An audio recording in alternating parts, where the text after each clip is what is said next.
Бұл кезде біз үшін үлкен лифт болды. Үлкен бұл мүмкіндік болды азамат. Біз сол бағдарламада қатысушы болып, пікірсайысшы болып, телевизияға жолдама алғандар бар. Мемлекеттік қызметке жету жолдары, жетістікке жету жол жеңілдеген азаматтар болды. Парламентке депутат көмекшісі бар, қарай сол заң шығарушы органдарда, саяси институттарға тез жұмыс істеп кетуге, сол жақта тез икемденіп кетуіне жол ашты. Және біз ол кезде өзіміз үшін кәдімгідей, өзіміз барып, өзіміз уақытымыз сарп етіп, бүкіл мінезімізді арнап, кейбір нәрселерді құрбан етіп осы азамат үшін бәр нәрсеге дайын болады. Өмір сүру салтымыз болды.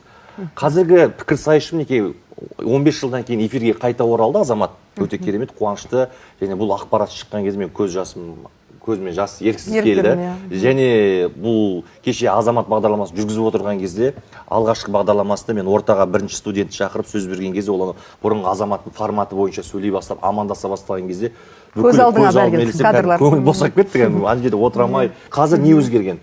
Жаңа айтып қалдың ғой, мысалы, қатысушылар бұрынғыдай емес. Қазір жастар құндылықтар өзгеріп кеткен, құндылықтар өзгеріп кеткен, шешу жолдары өзгеріп кеткен, басқаша. Біз ол кезде газеттен алатынбыз, бір мамандарға барып жолығып әңгімесін жазып алып шығар. Қазір әлеуметтік желі, сайт, ғаламтор жеткілікті, не айтамын десең. Және бұл жол азаматтың спикерлеріне, қатысушы студенттерге тікелей министрдің өкілдерімен, мамандармен, менеджерлермен жолықтырды ғой.